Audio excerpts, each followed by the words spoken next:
और भगवत कहता है सत्य का कोई मतलब नहीं है, सत्ता जरूरी है। कोई स्टेज से गारंटी देके कहता हूं, आप देखना हम सत्य को लेकर, सत्य के पीछे खड़े होकर नरेंद्र मोदी और अमित शाह को मैं स्टेज से आपको कह रहा हूं, कांग्रेस पार्टी आपको कह रही है, आप मत भूलिए आप हिंदुस्तान के इलेक्शन कमिश्नर हो, आप नरेंद्र मोदी के इलेक्शन कमिश्नर नहीं हो।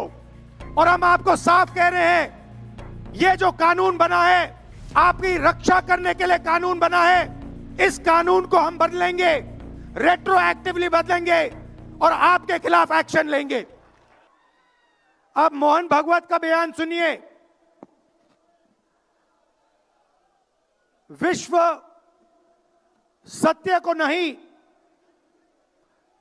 शक्ति को देखता है, जिसके पास शक्ति है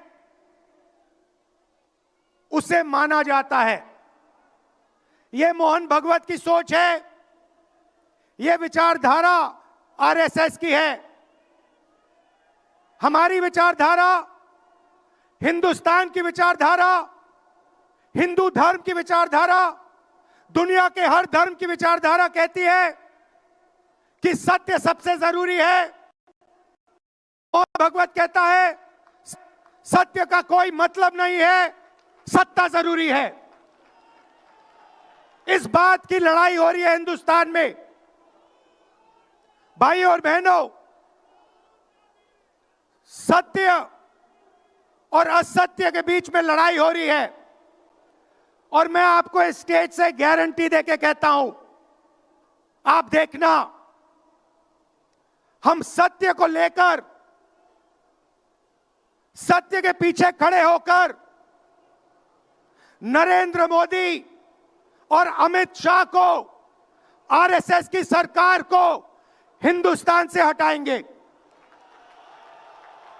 उनके पास सत्ता है, वो वोट चोरी करते हैं, देखिए आपके सामने पड़ा है, वो वोट चोरी करते हैं। 10,000 रुपए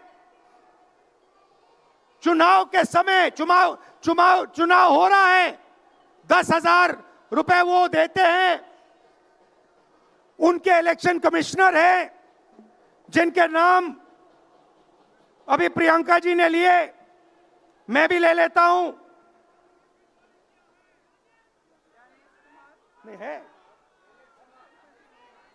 ज्ञानेश कुमार, डॉक्टर सुखबीर सिंह सांधू, डॉक्टर विवेक जोशी।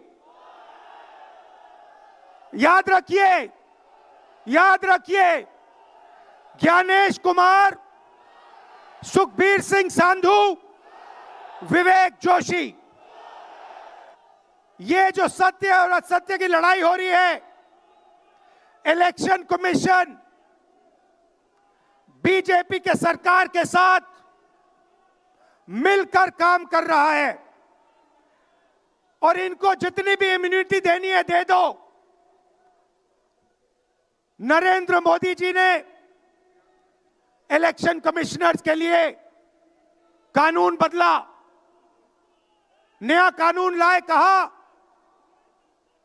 कि इलेक्शन कमिश्नर कुछ भी करे उन पर एक्शन नहीं लिया जा सकता है, उन पर कार्रवाई नहीं ली जा सकती है।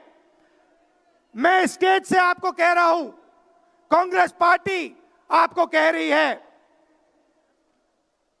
आप मत भूलिए आप हिंदुस्तान के इलेक्शन कमिश्नर हो, आप नरेंद्र मोदी के इलेक्शन कमिश्नर नहीं हो। और हम आपको साफ कह रहे हैं, यह जो कानून बना है आपकी रक्षा करने के लिए कानून बना है, इस कानून को हम बदलेंगे, रेट्रोएक्टिवली बदलेंगे और आपके खिलाफ एक्शन लेंगे।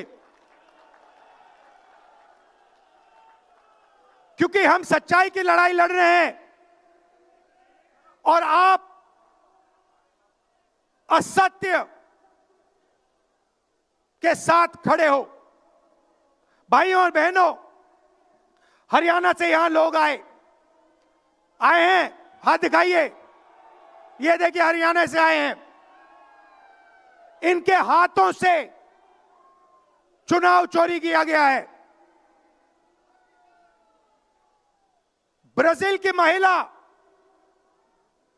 की महिला 22 बार हरियाणा की वोटिंग लिस्ट में दिखाई देती है। एक पोलिंग बूथ में एक महिला 200 बार आती है। बीजेपी के नेता यूपी से आकर हरियाणा में वोट करते हैं। उधर भी उनका वोट है, इधर भी उनका वोट है। लाखों डुप्लीकेट वोटर हैं। मैंने प्रेस कॉन्फ्रेंस किया और ये जो 3 शख्स हैं, ज्ञानेश कुमार, सुखबीर सिंह सांधू, विवेक जोशी, इन्होंने कोई जवाब नहीं दिया। हमने एलिगेशन किया, हमने उनसे सवाल पूछा, आप हमें समझाइए ब्राजील की महिला कैसे वोटर लिस्ट पे, एक महिला 200 बार क्यों आती है, एक घर में 500, 600, 700 वोटर क्यों मिलते हैं, उत्तर प्रदेश से बीजेपी के नेता हरियाणा में वोट क्यों डालते हैं, कोई जवाब नहीं मिला।